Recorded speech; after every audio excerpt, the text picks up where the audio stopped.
Саламатсыздар, мен Кентау қаласындағы нөмір 1 мектептің тәрбие директорының орынбасарымын. Біздің мектебіміз орталықта Әл-Фараби көшесінің бойында орналасқан. Міне қазір біздің қасымызда тағы Төле би көшесі бар. Сол көшенің жаяу жүргіншілер жолы, соны қазір бізде бұзып, машина жүретін, автокөлік жүретін жол салайын деп жатыр да. Онысы да біздің мектептің алдынан Әл-Фараби көшесі, машина жүретін көше, орталық көше.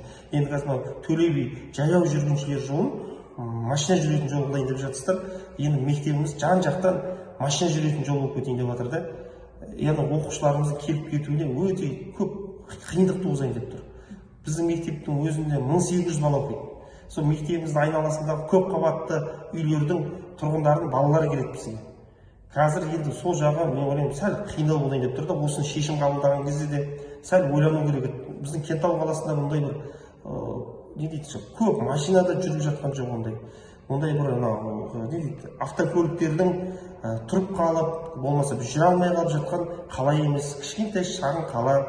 Сондықтан мен ойлаймын осы шешім негізі сәл мектеппен де ақылдасып шешім қабылдау керек пе. Ондай пробкада болып отқан жоқ қой біздің Кентау қаласында. Сондықтан әрине енді бұл жол құрылыс басталып кетті енді. Мен қала әкімі Жандос Тасовтан өтініш жасаймын, енді сол жерге зебралар сызып, лежачий полицейскийлердің знактарды қойып, енді балалар өмір қауіпсіздігін осыны шешу керек болып тұр. Бұл жерде бізге өте мектеп әкімшілігіне, сынып жетекшілерге, ата-аналарға қиын болайын деп тұр. Себебі мектебіміздің екі жағында да енді үлкен автокөлік жолдары түсейін деп тұр. Онсыз да біреуі бар еді, Әл-Фараби көшесі. Соны уайымдайтынбыз, енді бізге екінші мәселе болайын деп тұр. Мына Төле би көшесінен енді автокөліктер жүретін. Сол жағы оқушылардың мектепке келіп кетуі бізге өте көп қиындық туғызайын деп тұр, келесі оқу жылынан бастап.